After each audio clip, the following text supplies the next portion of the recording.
Baruch Adonai Eloheinu melech haolam she'akol niyeh b'dvaroi. All right. Good morning, Chevra. I was just mentioning to Yehudit that I'm on very, very few hours of sleep. Baruch Hashem, Ami was up for a lot of the night. And we're going to do our best with it. I'm going to try to get some coherent sentences out with Hashem's help. But should be with Siyata D'Shmaya. So we jump back into Torah and Ches, which we began yesterday. The Ezra Hashem. Today's shir is sponsored by Avi Rovinsky L'ilui nishmas, his mother's first yahrtzeit. Next week, Chaf Beis Sivan, Selina Rovinsky, Esther Bas, Fivel, Moshe, HaLevi, the Neshama should have an aliyah. Also sponsored anonymously, the Rafua Shalema, Menachem Mendel, Ben Devara should have a Rafua Shalema, Bekar Mamish. Also sponsored by Zev Klan L'ilui nishmas, his parents of Bryndel Bas, Simcha and Ya'akov and Yeshayihu, and as a schus for shidduchim for Yehudis Adina Bas, Elisha Berachel, David Krup, Yonatan Shimba ben Adasar, Nit Netana B'Bicha Machnaz, David ben Noach, Avram ben Sar Rezel, Zeb ben Rivka Bryndel, and all the singles of Klal Yisrael. Also dedicated as a schus for Rafua Shlema for Chaim Yehoshua ben Chaya Miriam. We should only hear Besuras Tovis Ezra Hashem for all of Klal Yisrael. And we continue, like we said, with Torah and Ches. We'll do a very quick review of what we started with yesterday. We'll see how far we can get. It's a relatively short Torah. Like we said, Nun Ches is part of Nun Tes, and it's really, as we're going to see very much today, an extension of Nun Vav. Right? So it's literally all one Inyan. Nun Vav and Nun Zayin, I should say, Nun Ches and Nun Tes are really all one unit, right? And you can really see that in a very overt way. And so we began yesterday, we were learning about a riddle from the Zohar Kodesh. Right? Three emerge from one. One stands on account of three. One rises between two. Two nurse the one, and one nurses to the many sides. Right? That was the riddle of the Zohar Kodesh. And we learned that it was a reference to the emergence of Zer Anpin, right? And a reference to the Moichin of Ima, of Bina, right? Of the first Hey of Yud Kei Vav Kei. And that Moichin, right, which powers the next parts of Over of Zer Anpin. And that was the more standard interpretation. But the Rabbi Nachman, told us something brand new, right? He spoke about the Be'er, the Anan, and the Man, which were Nafkid Mechad, right? We're there in the schus of Moshe Rabbeinu. Chad, Moshe Rabbeinu, received that energy, and therefore he was able to bring about the schus of the Be'er, the An, and the Man, on account of Avram, Yitzchak, and Ya'akov, whose energies Moshe Rabbeinu, as the Das of Klal Yisrael, was able to encapsulate and reflect. And then Chad al Bein Shrein, one rises between two, was Moshe Rabbeinu using the schus of the Avos to battle Amalek. That was one rising between two, the two being Aaron and Hur, right, to the right and to the left. And Moshe Rabbeinu rises in the secret of Tiferes, which we also spoke about last night, in between both of them. Train Yonkin Lechad, and then as a result of that, we have the Bechin of Shabbos Kodesh, which is the doubled over portion, right, which is Yosef at Tzaddik, the Indian of Tikkun HaBris, right, overcoming the Pegam of Amalek, right, and that's the aspect of doubled over, which is the Bechina of Friday, the Mishnah, right, the doubled over portion of Man, and the Mishnah Torah, right, the doubled over portion of Das, and that was the aspect of Yosef at Tzaddik. And then finally, once Shabbos is there, so then Chad, which is Shabbos, becomes the Makar Bracha to be Yonik L'Kamis Sitrin. And what we had finished with yesterday was, in the beginning of Isay, or really about halfway through Isay, was how the Rebbe brings that down in a way of Avodah. Right? Once we've decoded the riddle of the Zohar Kodesh in this unique way, the Rebbe wants to know, how do we bring this down into our lives in a practical sense? So the Rebbe began to decode it a little bit more, right? And he began to decode it further. And so the Tzaddik says that Das, consciousness, is Moshe Rabbeinu. Moshe Rabbeinu, again, you pop the hood and you sort of look underneath and you find Das, right? What do you get there? Achila Shasiyah Malbushim. On account of Das, you have eating, drinking, and garments. That's an aspect of the Anan, the Be'er, and the Man, right? Anan is the aspect of Levush, Man is the aspect of eating, and Be'er is the aspect of drinking, right? And that's the aspect of what is unlocked when a person is able to have the Moshe Rabbeinu consciousness, right, inside, that unlocks these three things. Achila, Shasiyah, and Malbushim, which are themselves, again, a reference to the Man, the Be'er, and the Ananya Kavod.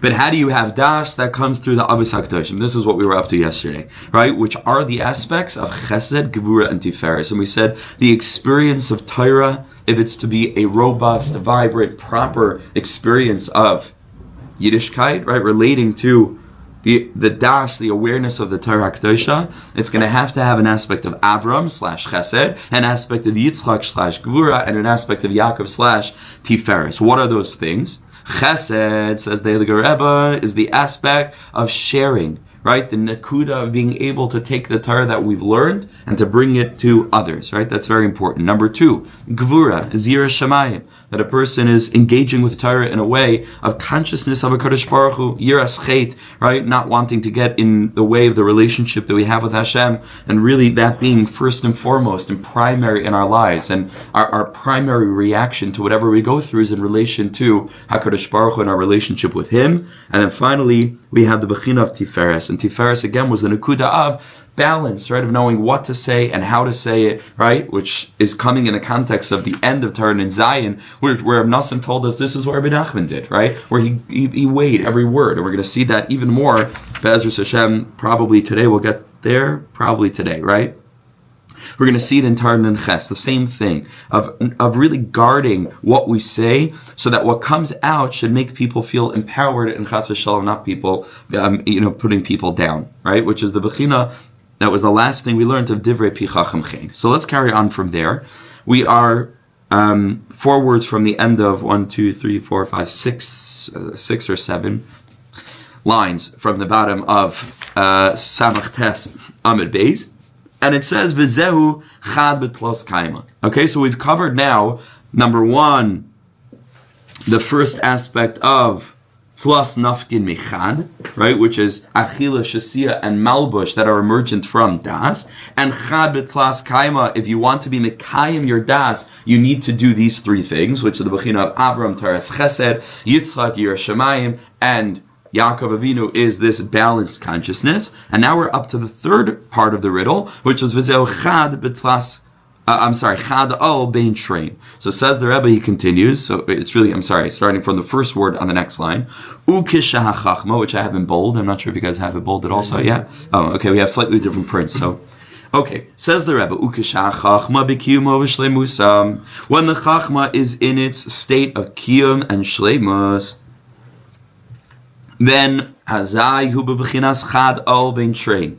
Then it is in the aspect of one rising between 2. Then a person is able to rise up in the side of Moshe Rabbeinu doing battle with Amalek.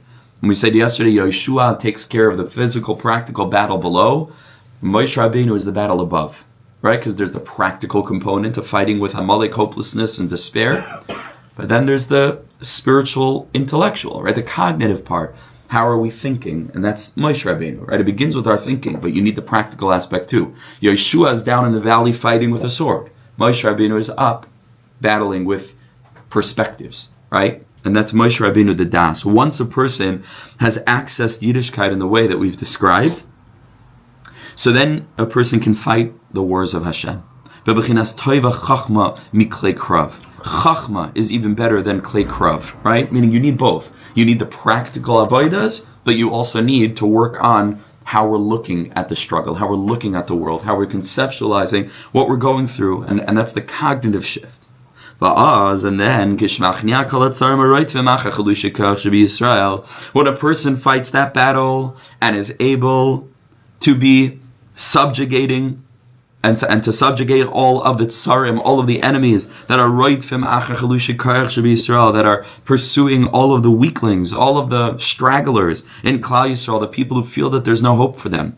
The people who, like we just learned in Torah and Zion, have lost faith in the Chachamim, whose whole message is that you can make something of your life, right? That's why they're trying to tell us, right, that there's yahrtzeit, there's things to strive for, there's a life to live where it isn't simply, you need to do this because if you don't do this, there's Gehenna. It's much different. It's the whole world is waiting for you to do this, right? HaKadosh Baruch Hu created you for a holy mission, and don't sell yourself short, right? It's an aspect of empowerment.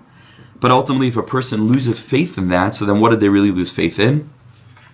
In themselves, right? And that was the lashon that we learned from the pasuk in Eiv, which we've quoted now a bunch of times, right? V'lo yamin b'chayin. He just loses faith in life. Like life just becomes monotonous and rote, and there's nothing to strive for, and there's nothing to really work on, right? And that's really what we're here for, is to actually work on things, right? Is to take a look at what are the things that we need to work on, and to do the work, right? That's the goal, not just to learn about it, but to actually do it, right? So the ikar avodah is avodas hamidas. That's the main thing. It's to work really on our midas. That's the main thing. So a person who gave up hope is called chalushe koyach sheb'Yisrael, and of course they are represented by Shevet Dan, right? Shevet Dan was the last of all of the Shvatim. They were called the Nechashalam Acharecha, the people who are stumbling or straggling, right? By Yazaniv B'chakal Nechashalam Acharecha. That's who Amalek attacked, right? The stragglers who are at the end, the people that are already given up hope, the people who are all the way in the back, right? Who are just schleppers. That's who Amalek attacks. The ikar fighting against Amalek is not to protect the Gedolei Yisrael, right? The Gedolei Yisrael are not necessarily susceptible to Amalek because they're doing well, right? The ikar mechia of Zechar Amalek, right, in its metaphoric sense, which is perhaps its truest sense, especially now at the end of Galus. It's like, the side has become shot. Like, this is actually what we have. We don't have the physical Amalek, right? So what does it mean to fight against Amalek? It means to battle despair. It means to battle apathy. It means to battle cynicism. It means to battle katnus demoich and smallness. And that's what the tzaddikim are doing, right? That's what Rabbi Nachman's whole battle is against this nikud of Amalek, to help those people who are in Yush and to tell them, Ein Shem Yush Ba'olam Klal. Really, there's never, ever, ever any reason to give up hope. You can change, you can grow, you can develop, you can evolve. So when a person embodies the consciousness of the tzaddik, right, and that's what we're going to learn about, it's not your own Torah. We're just onboarding the mission and the message and the perspectives and the advice of the tzaddikim, right, of the tzaddik. So then a person is able to fight that battle as well. You become a branch on that tree. Rabbi Nachman said, I am a wondrous tree whose branches are very wondrous, right? There's the tree, and then there are branches, right? And the branches are doing the work of the tree. They're part and parcel of it, but they're not mamish the tree, right? They're branches off the tree, but they're still doing that work. And that's what all of us can do. People are mekusher to the tzaddik. They become part and parcel of that journey. We've learned that a number of times now, right? That what the tzaddik is capable of doing, the people who are connected to him can also do it. Learned a version of that in Taraches and in other places as well. So we get the capacity to do this battle against those who are roidef chalushe koyach sheb'Yisrael, the people who feel weak. And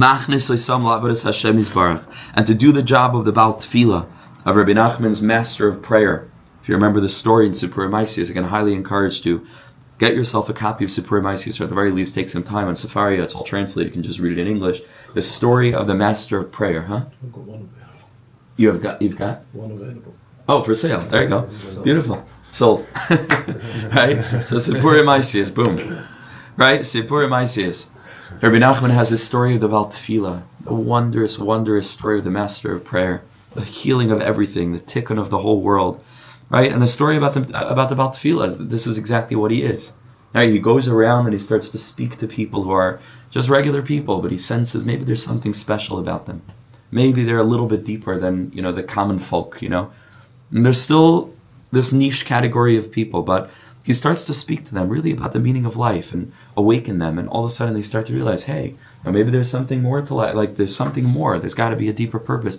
And then, you know what he does? He pulls them chutz liyishuv and he sends them to his spodidus. He helps to introduce them to this idea that, you can really connect to Hashem, like in this whole different way. And this is what he does. He's the master of prayer. He just wanders around the world and he plucks, people out of the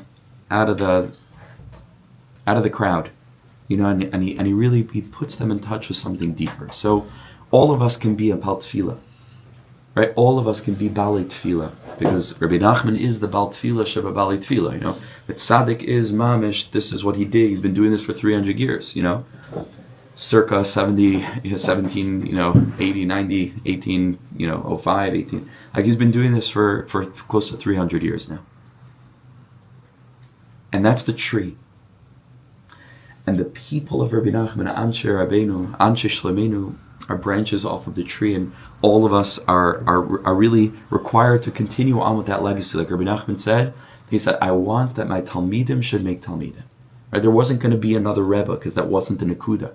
There couldn't be another Rebbe in Breslov. There was never supposed to be, because the Rebbe wanted everybody else to be Rebbes. Otherwise, it would have continued this way. You would have had this Rebbe, right? And then you would have had this dynastic continuation where there's always a Rebbe and then, the lowly Hasidim. The Rebbe didn't want it that way. The Rebbe wanted to activate the Bechina of Rebbe, right? The Malchus of each and every one of us, and to go ahead and to send us into the world. That my Talmidim should make Talmidim, right? And that's on all of us. So when a person is able to access that consciousness and machnes le'sam lavdas Hashem, to do the work of the Baal Tefillah, of the Master of Prayer, says the Heilige Rebbe, al yedei zeh, zeichen l'chadish chidushim da'araisa b'Shabbos, al chad train. Then a person is able to come up with novel Torah ideas, dafka on Shabbos, al chad train, in a doubled portion, b'chinas lechem Mishnah, in the aspect of the doubled over portion from Friday, b'chinas Mishnah Torah, the aspect of Mishnah Torah, the doubling over of Torah, Sefer Devarim, b'chinas Megillah Afa, the aspect of what Zechariah sees, right, the folded over Megillah, b'chinas Trein Yankin Lechad. And that's the aspect of once you are capable of doing Chad Al Bein Trein, which is to fight the battles of HaKadosh Baruch Hu and using the Torah that we've learned to help free people in the Bechina of Torah and Vav. Again, it goes back, right? Torah and Vav, Torah and Zayin. People are stuck in Astara, Shebesei Astara, and to reintroduce HaKadosh Baruch Hu into their lives, right? That's Torah and Vav, Torah and Zayin. To bring about an Emunas Chachamim, give them a Skashrit Tzadikim, help them to recognize that there's hope for them, and that the whole Torah is there in order to help them live their best life, not just in the next world, but in this world. The chuli v'chahena, right? The capacity of doing that then unlocks for you the incredible possibility of Shabbos Kodesh and what that can give a person in terms of their limud HaTorah. Shabbos opens up for a person who is connected to this whole energy. And that's b'chinas Trein Yankin L'chad, the doubled over portion that a person's able to get on Shabbos, b'chinas Cherev Pifiyos, because of the sword that he wielded against Amalek in the aspect of the previous part of the riddle, which was Chad Ol Bein Trein. He has a sword. What kind of sword does he have? A doubled over sword, a Cherev Pifiyos, a double-edged sword. This goes back to Torah Beis, where we learned about the double-edged sword of Tikkun HaBris. It's the same thing. When a person battles Amalek with this double-edged sword, with this sword of Chesed Gevura, that's the double edge, and the Tiferes, which is both edges, which we learned in Torah Beis all the way back. We learned toward the beginning of our journey together, we learned about the aspect of Tefillah, right? The Tefillah has these two aspects, right, of praising HaKadosh Baruch Hu, Vayda and Bakashas Tzracha. That was the double-edged sword, the Cherev Pifiyos Biyadam, right? That was the Nakuda of Peh, of Tefillah, that carries this dual connotation. And we learned over there, if you remember, about Mishpat. I already mentioned Torah Beis in the beginning, as I said, this whole Torah is about the Amud Zisa, and it's true, right? And that was the Nakuda of Mishpat that we learned yesterday. It seems like yesterday. We learned in Torah Beis, all those months now, right, and over a year ago. In Torah Beis, that's what we learned.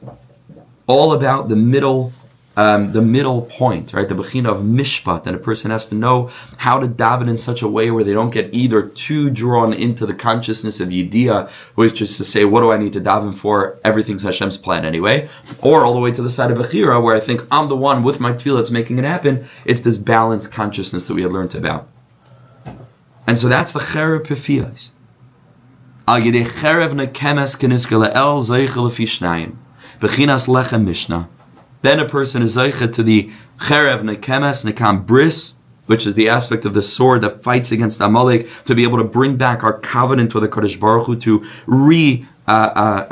calibrate and rejuvenate that relationship.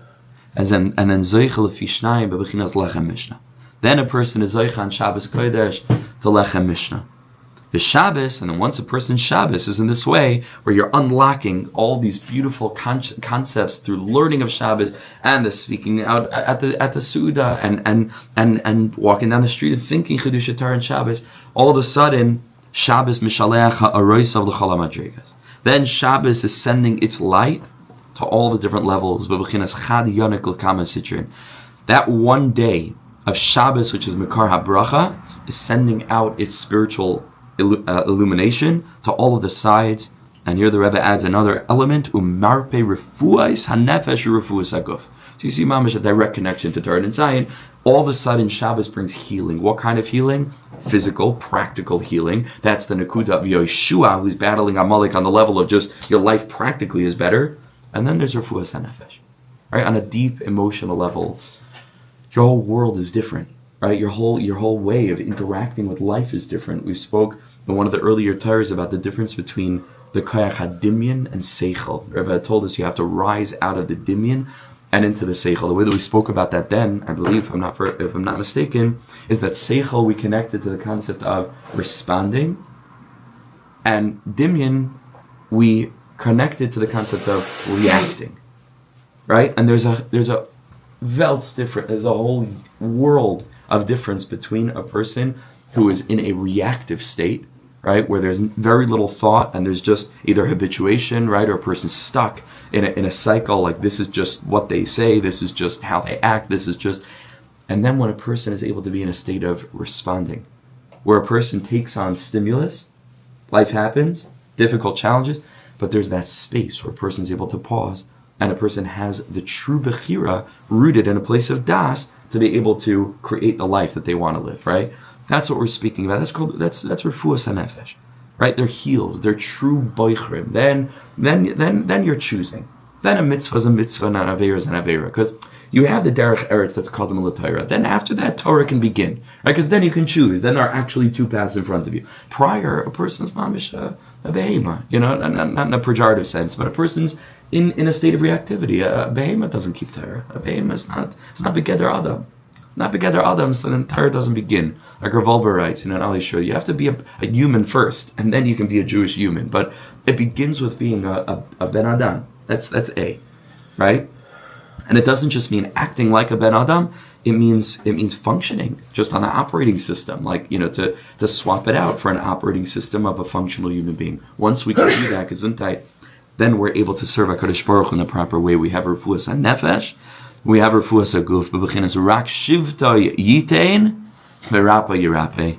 Right? Says the Heilige Rebbe, although obviously it means something completely different. In this context, it's speaking about Sheves, right? The payment, right, for a person who damages somebody else and that prevents him, right? That there are a number of different things. That Sarah, the Reaper, the Sheves, right? So over here, there's Sheves that needs to be paid. Verapa yirape. Says the Heilige Rebbe, in this context, Sheves, says the Rebbe, he wants to see as a reference to Shabbos Kodesh. Rak shivta yitain. If a person has Shabbos Kodesh, then verapa yirape. Shabbos Kodesh is able to bring about a doubled over healing. Shtei refuais al yedei Shabbos. And what does this come on account of? Where do you get healing from? Emunus Chachamim. That's Torah and Zion, and that's what we have been learning. Once a person is connected to the Das Torah, to Moshe Rabbeinu, to a balanced experience, a chesed-oriented experience, a Yirah Shamayim experience, right? It's everything we spoke about last night. Yiddishkeit in the way that it's supposed to be, authentically, right? Vulnerably, genuinely. Then a person's able to achieve the healing that they seek. So we continue with Eis Vav. This, that the Chacham himself is able to be mashpia lechem mishnah, right? And here he's speaking about, again, the tzaddik, right? Who's able to be mashpia, this aspect of lechem mishnah to all of us, right? Who are being mekabel from him, is because the Chacham is in the aspect of a doubled portion. Because he receives his own portion and the portion of his friend. That the Gemara in Chagiga famously tells us, Zacha, if a person is Zaycha in this world, he will receive his own portion of the Maba, but everything is in a way of balancing. And everybody can gain what somebody else loses, and somebody loses and somebody else gains. And right, and this is the way that it works. So the Chacham, the Tzaddik, is already in a position of a doubled over portion. And when Shabbos Kodesh comes, and his soul is included within the Shabbos, Va'yi nafash.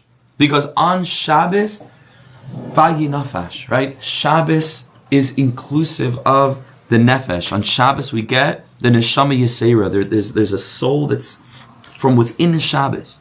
As I know, in Lecha Mishnah liyom Shabbos, then Lecha Mishnah is able to be given liyom HaShabbos, and all of those who are connected to the tzaddik, who are connected to a worldview of chesed, gevura, and tiferes, on account of Moshe Rabbeinu, right, who's unlocked for us achila, shasiya, and malbushim, on every level, are able to receive their double portion of their Chiddushei Torah. Zayin v'ayidei ara Shabbos, through the illumination of Shabbos Kodesh, nisar ha'olam l'teshuvah M'Ahava. The whole world is woken up to be able to serve Hashem and return to Hashem in a way of love, not in a way of heavy guilt and shame and pressure and I better do this or else, and fire and brimstone. Again, what we spoke about yesterday, right, where it's supposed to happen on its own, where it's supposed to be a lovely, beautiful, a delicious process of a person who wants nothing more than to do this, right? That's Teshuvah M'Ahava. And Teshuvah is not out of like, all right, I have to schlep through this process. It's just, I'm so sorry I hurt you. I'm so sorry I hurt me. I'm so sorry that like I was so silly to have lost out on this relationship all these years. Like, what a shame. It's not like I'm sorry for what I did. I'm just sorry that this is what happened. Like, what a shame, you know? And it's a different kind of Teshuvah. It's Teshuvah M'Ahava. Real Teshuvah M'Ahava is a phenomenal concept if you think of it, right? Teshuvah M'Ahava. To really contemplate, what does that mean? What kind of Yiddishkeit is lived by a person who does tshuva, not out of pressure, but who does tshuva out of a brand new, Yiddishkeit is different for them. It isn't just the tshuva that's M'Ahava. The whole Yiddishkeit that they return to it becomes Torah M'Ahava. It becomes mitzvahs M'Ahava. It becomes tefillah M'Ahava. Right? You can't have a person who does tshuva M'Ahava and then the whole Yiddishkeit is M'Yirah. It doesn't make sense, right? Because the door that they enter back into is a door of love. That was the avodah of the Baal Shem. The Baal Shem Tov is Teshuvah M'Ahava. The Baal Shem Tov wanted to bring the whole world back in a way of love, right? To rekindle our romance with HaKadosh Baruch Hu. And therefore, again, it isn't just Teshuvah that changes, it's the whole Yiddishkeit that changes. Teshuvah M'Ahava means that the Torah that we return to is a Torah M'Ahava. And who facilitates that experience? The tzaddikim. The tzaddikim who are called Rachmanim, who are compassionate ones, who are giving us eitzos, who looked at us with adoring eyes and just wanted to see us thrive and just wanted to see us live the best life in this short little experience, which is true, and for all eternity, is to see that we should be plugged into the emes and thereby avoid so much of the difficulties that come along with just living life like a sleepwalker. You know, the tzaddik had rachmanas on us. That's what they wanted, was to help us return in Teshuvah M'Ahava, and that's Shabbos. Ki Shabbos b'chinas Teshuvah. Shabbos is the aspect of Teshuvah, b'chinas, as the pasuk says, we learned this in Torah Vav. V'shavta ad Hashem lekecha. You shall return until HaKadosh Baruch Hu. And the word v'shavta, which means to return, and of course the same letters as V'Shabbos, right? Shabbos means to return. V'shavta, tshuva. V'hatshuva hi me'ahava. But this time the tshuva is out of love. This time everything's different. This time it's an experience of having overcome the Amalek, the Kriros, the Amalek that makes us feel so lost and so hopeless. And we're able to find that point inside of us that's eternally worthy, that's eternally holy, and thereby we're able to overcome. This time it's different. This time it's the Teshuvah of Shabbos Kodesh. Teshuvah of Shabbos Kodesh, Teshuvah M'Ahava, and that's what Shabbos is. B'chinas Ava b'tanugim. The love, the Shir Hashirim Dika love that we share with HaKadosh Baruch Hu, which is called Ava b'tanugim. It's an oinig, it's a delight. It's a delightful Yiddishkeit, a delight. Imagine that, right? It's a Yiddishkeit of delight. Every part of it is delightful. It's with cheshek. It's what we want. It's not what we have to do. It's not strictly observant, like I spoke about last night. It's lovingly observant. It's just a different Yiddishkeit entirely. It's the same stuff, same 613 mitzvahs, but you see it through a Completely different lens changes everything. Completely different color, it's just something else. It's the same, but it's different. It's different, but it's the same, but it's different. It's a tainug. And says the Rebbe, that's what Shabbos is all about. Ki ahava ba mi tainug Shabbos.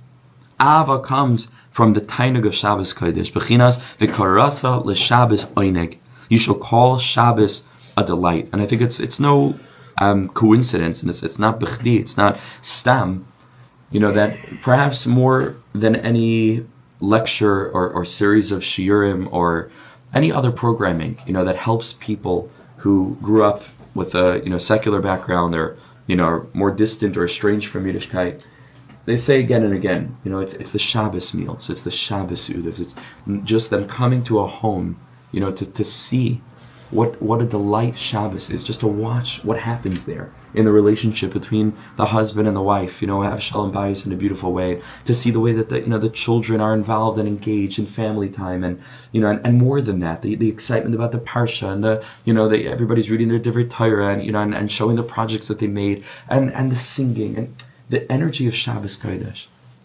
That's often what does it more than any piece of information or proof to God's existence. It's like, this is proof to God's existence, because look at these people. Look at what's possible for a family in 2026. That's the biggest raya in the world, that these people have something. That's often the beginning of the journey. Shabbos, why?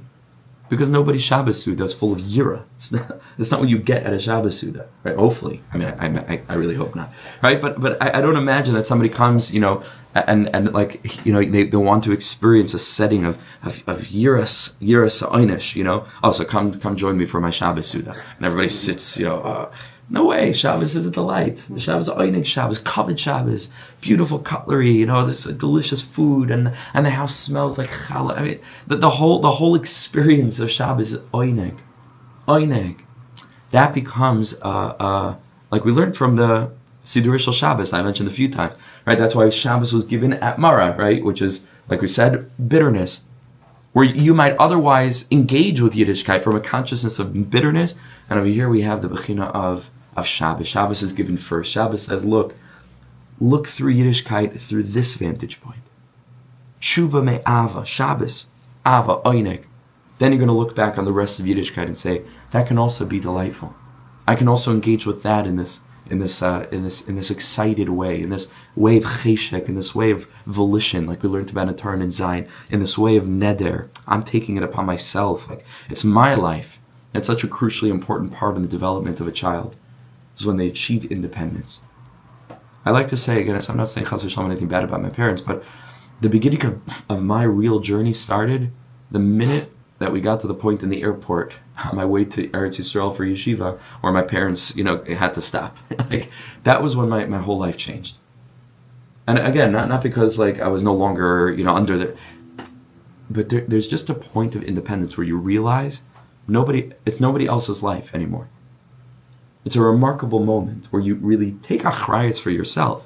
Sometimes that happens when people leave yeshiva, and all of a sudden it sets in. They're not going to have the systems around them or somebody else that's looking out for them.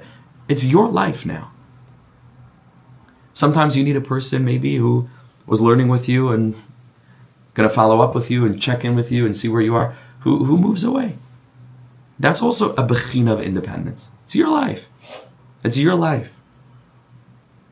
Don't want anybody sending messages to me about, what's going to be after you leave.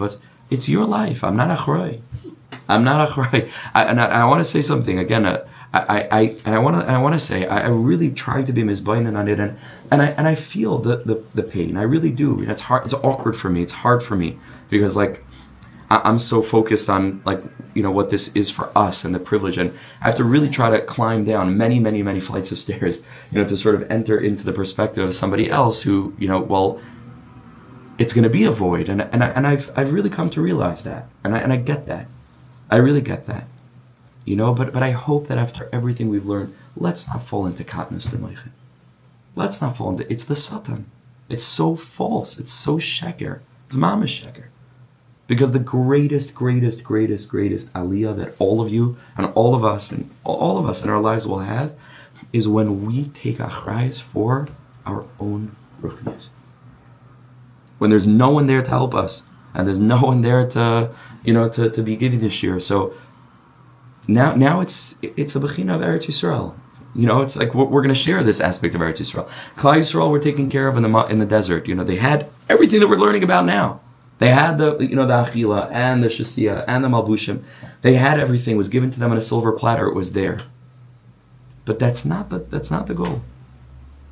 The goal is you enter Eretz Yisrael. Eretz Yisrael is a physical place, which Baruch Hashem, my family will be entering and settling in, and we hope that everybody will join us at the right time, B'Karv Mamish. But Eretz Yisrael is also a way of living. It's a step up. It's maturity. It's really taking achrayus for ourselves. And I sort of sometimes get the sense that the system, quote unquote, does us a disservice by almost like babying us all the way throughout. You have your Rebbe, you have your Mashgiach, and then after that you have your Rav, and and at a certain point it's like, it has to come from you. What are you going to do when Vayivasar Ya'akov Levadai? Right? Vayavik ish imai. That there's no one else there. When you have your independence, that's where the real avodah is. And like I said, going back to teenagers, that's really when you see authentic growth. When it suddenly dawns on people that this is, like I said, this is no one else's life. It's a remarkable moment. Where all of a sudden, there's no one else that's looking at, like no one really cares. I of course they care. Everybody cares, and I care, and everybody cares. But the point is, you don't have to do this for anyone else. It's you. It's your own experience. You choose what kind of life you live. And the moich and the godless of realizing the tools are so there. They're so accessible. All you need is the ratzon. If you have the ratzon, then the whole world is open up for you. It doesn't matter who's living in what place, especially today. I mean, it's first of all because we're continuing over Zoom and it's not stopping. But this again, it's a katnus. Unless it's in person, I can't be a part of it. Grow up. I'm saying? I had to say bad things. Really grow up. Like really. In an empowering way. What are you talking about? We've come this far now to let it go because of a. I mean, come on. We're on this journey together. We have to continue together. You'll find a way, because it has nothing to do with me being in the room or not in the room. We are on a journey together. We've been on a journey together. We've accomplished so much together. What kind of kindness would that be to say, that's it, back to sleep? Not that anyone was sleeping before, but in a relative. Chas v'shalom. This is netzach. This is your kids. This is your legacy. This is that you found emes. So hold on to it. Achaz v'lo yarpenu. You can never let it go, no matter who's around you, who's not around you.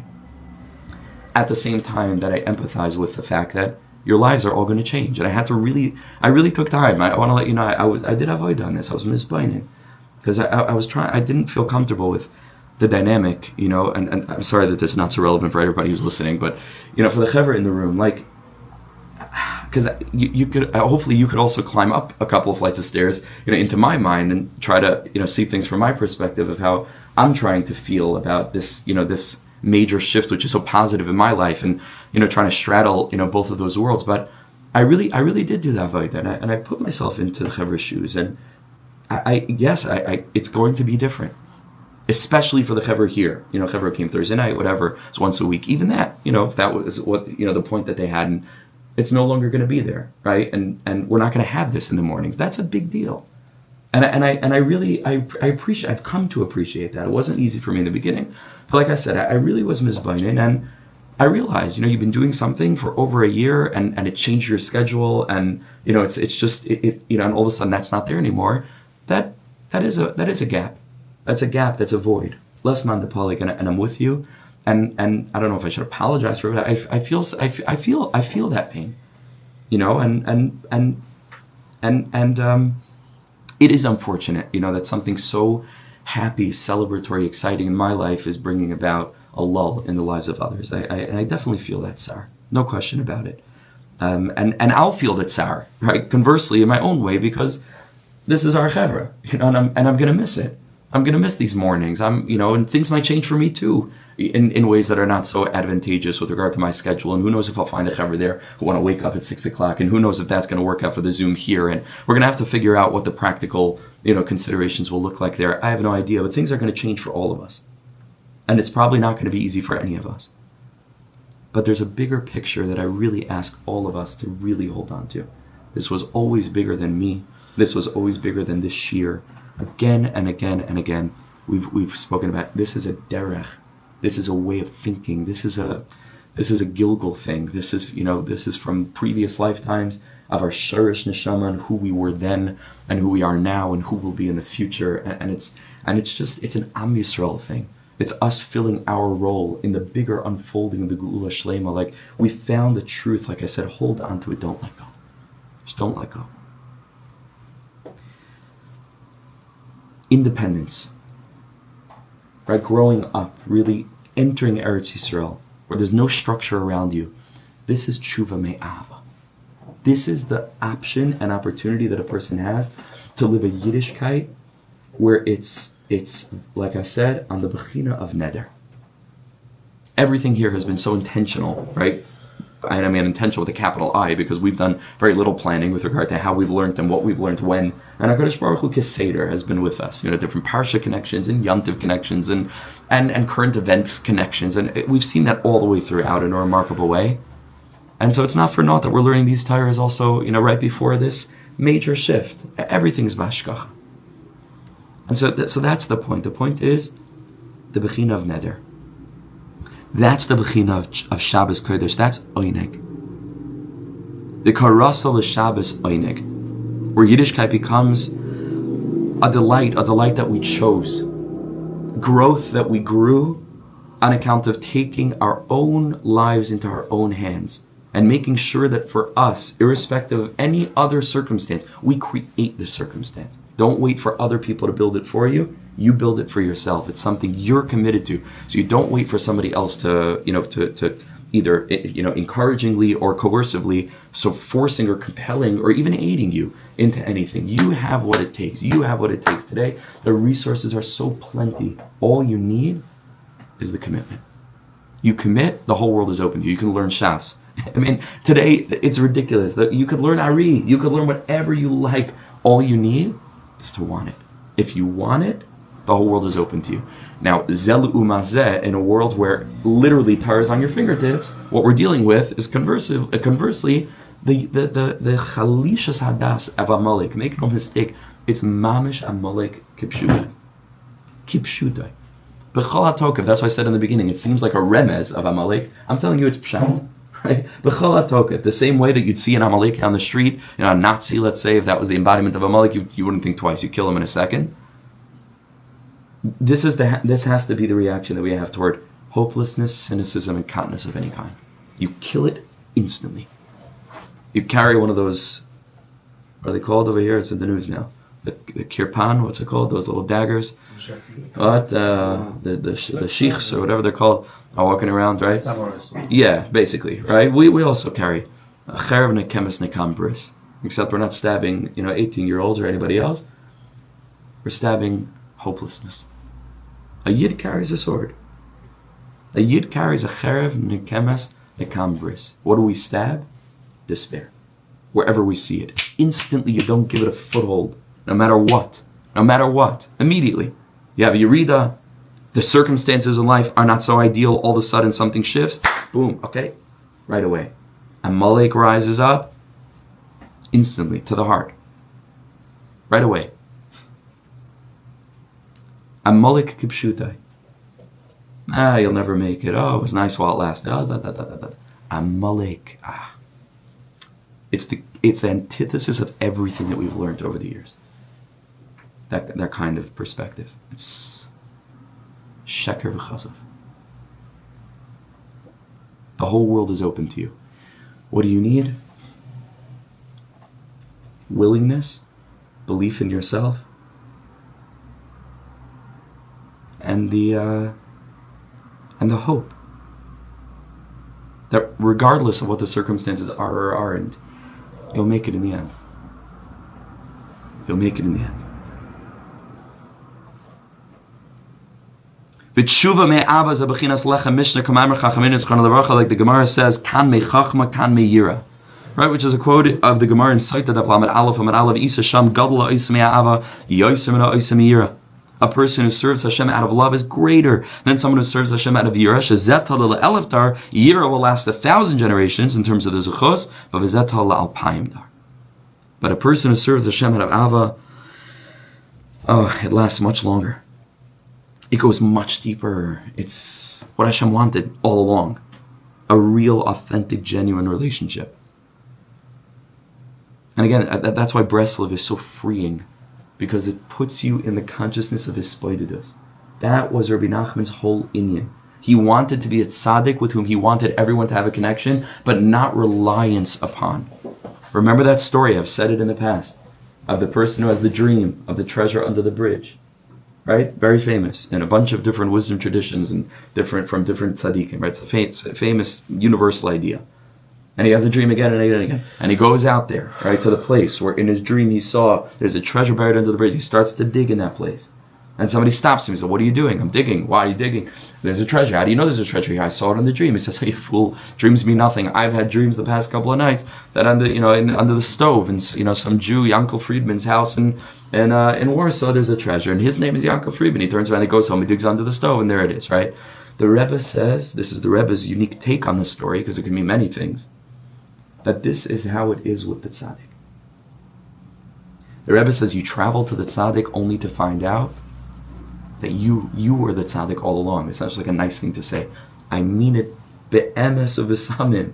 You have everything you need inside of you. The way the system has been created is it takes all of our koyach out of us. It makes us weak. It makes us, and the way Rabbi Nachman said, he was an anti-establishment, but in a holy way. He said, you don't need anything else. Go out into the forest. Doesn't matter how well you learn. It doesn't matter how much you learn. You should learn, and you should learn well. Be'ezras Hashem. All of us, machimas pasi, a person should be, working on learning. With that, go out and without any hierarchical anything. He was non-bureaucratic. Just straight to the top. Go out and speak to Hashem in your own words. You don't need anyone for that. That's not even an aspect of being taught. You're the one. It's you. Who? Tell me who can't do his fight with this. And a person says, "No, I'm too brokenhearted to do his fight with this. The situation is too difficult." Who do you think his fight was for, if not people who go through difficult circumstances? That's exactly who it's for. Take that difficult circumstance, go out into the forest, or into the park, or into your car if it's a rainy day, or into wherever, and talk to Hashem. That's it. That's where Rabbi Nachman's consciousness is. He puts the volition back into our own hands. It's a very grown-up kind of Yiddishkeit. And like some have pointed out, it can be almost dangerously freeing, right? Because it's so open and it's so. But the Rebbe had enough emunah in the heart of Klal Yisrael where he said, I'm not worried. I'm going to give them the latitude they need. I'm going to give them space to breathe. Yisrael Kedoshim. They're not looking for excuses to do Averas, especially in our generation. We've gotten to a point where like I said last night from Chanan Ben Ari, Barachti Mimchai. I ran away from you, and I didn't find anything. Well, all of us feel that. It's not as if all of a sudden Moshe Rabbeinu comes down from Shemayim and cancels the whole Torah. All of a sudden, like woohoo, and we're all running off, to clubs and this and that. We've been there, done that. We don't want that. We don't want that. That's not good for us. Forget the Torah Kedosha. Forget that. We don't want that because we know that that's not good. That's not healthy. All of a sudden, there you go. All right, cocaine. Let's go. All the Rabbanim are sitting around and, just smoking tons of marijuana. Like, it's not how it goes. We don't want to live that life. Everybody knows that that's zelo. So Rabbi Nachman had enough of foresight to say, you guys are treating these people like you're infantilizing them. You're treating them with this suspicion that if we give them a little bit too much latitude, and the Rebbe says, it's not emes. He had such a emunah in Klal Yisrael. Like it says about HaKadosh Baruch Hu, Kel emunah ve'ein avel. Says Rashi over there, brings from the Sifri, if I'm not mistaken. Shemamin bibriyosav ubara ha'ilam. Hashem has faith in His creations. He timamish has emunah in us. Because you know why? Because He created us with bechira. Like I always say, Hashem gives us free reign in the world. He wouldn't have created us if He didn't trust that we're going to find the right way, that we want the right thing. It's just that, when we grow up in a system which doesn't have any faith in us, and puts this whole oppressive system on us, then it has a counterproductive effect. The only thing we want is to run away from that. It's punt vaker. And paradoxically, when a person opens and a person, really creates the framework for breath and for openness and for vulnerability and for honesty, and that work, then miracles, you unlock miracles. You unlock what it was supposed to be all along. Like that person who came to the Baal Shem Tov and says, I'm struggling with one of my children and is not following the way of Torah mitzvahs. What should I do? And the Baal Shem Tov told him, love him even more. Right? And that's become the foundation for this whole approach in this generation. Kesher Nafshi, right? And Avi Fishoff, Twisted Parenting, and so many of the other organizations that are following the Baal Shem Tov's mahalech of, what do you mean, going to kick a kid out of the house? Like that's going to help. You're gonna force and pressure and guilt and shame. Like I've said in the past, even if that is productive from an external perspective, okay, now like you have a gun to his head, so he's coming to Shachris every morning. Like, who does that help? It doesn't help God, because that's not what God wanted Rahman Aliba by. It doesn't help him, certainly not, because it's not real. The only person that it maybe helps is the parent, that other people can look and see that their kid goes to davening. So the whole thing is sheker v'chazav. Mitchila v'ad saif. That's not it. Baal Shem Tov says, no, there's a whole new mahalach now. It's called Kesher Nafshi. It's called unconditional Ava. It's called giving space. It's called accepting for who they are. It's called looking at the pnimius. And Bli Neder, because I just listened to it again yesterday, and I cry every time. It was just such a good cry right here. I used to be nervous to cry here, because what if somebody comes in, and I don't even care. Let them come in, I'm crying. Okay, what can you do? It's fine. And I can speak about it because she spoke about it publicly. My sister, Rivki, who I consider like a kindred soul to me. We're very, very, very close and very similar in certain ways. A remarkable individual. An absolutely remarkable individual. By the fact that we're kindred spirits, it has nothing to do with that. I'm not. She is.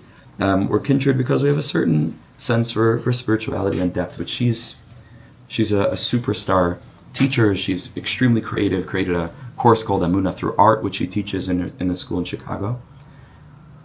And two of her children, her two eldest, had a very deep journey. A very difficult departure, from the Derech HaTorah. And she spoke about it I don't know if it was a couple of years, probably a couple of years ago at this point. And it was posted on YU Torah, and it went viral as far as, relatively speaking. So close to 10,000 people have heard that class, and probably more, off of that platform. The audio was sent around widely. It's a half-hour shiur, and I'm going to send it. And you just get to really understand what the R of the Baal Shem Tov was. My sister, I don't know if she could tell you, spheres and oilamais and all this stuff, but she knows the R of the Baal Shem Tov in a way that I'll never know. She's the embodiment of the R of the Baal Shem. She trusted that process of trusting a soul of a grandchild of Avram, Yitzchak, and Yaakov, giving them space, trusting the process, nullifying the ego, it not mattering what the neighbors thought, and she speaks about her experience. It is required listening. Like if I could compel you to do anything, which I don't like to do, please listen to this. Please, it's a half hour. Prepare lots of tissues, okay, lots of them, because you're going to need them, and listen to this woman speaking about what this challenge taught her. That this is the derech of the Baal Shem HaKadosh. This is our dar. And I spoke about last night, why like Aliyas Hadaris, this dar is so much greater in so many ways because of this. Because we're getting this. We're under. We might not be big lamdanim, and we might not be big, whatever it is, and our Yerushalayim is not on the level of this. We're having a Yiddishkeit of Teshuvah M'Ahava. Teshuvah, with this we end. Me'ava oiseh chesed l'shnei alafim. It's a doubled over portion, and this is what the tzaddikim were trying to give to us: a Yiddishkeit of oinig, a Yiddishkeit of Ava, a Yiddishkeit of space and of empowerment, a Yiddishkeit of believing in the Jewish soul, a Yiddishkeit of really hoping that people could take stock of their own Yiddishkeit, travel to the tzaddik, and then realize that the only thing that tzaddik taught you is it's all in you. You don't need anyone else. It's a sheker. You need the tzaddik to guide you further into your own reservoirs of insight and of light and of capability and HaKadosh Baruch Hu should help us battle the Amalek on every bechina and be able, through connecting to the das of Moshe Rabbeinu, to unlock a life, of Torah's chesed, of being able to help others, and ultimately being able to make sure that the parts of us that are straggling are able to be embraced, are able to be encouraged, and brought back tachas kanfei hashchina into the embrace of the divine. I'm wishing everybody a beautiful Shabbos up ahead, and we'll continue on Monday morning to Siyata D'Shmaya. אני הבן ואתה האב שלי שכל כך אוהב אותי האב שלי מלך חי וקיים על כל נשימה שאני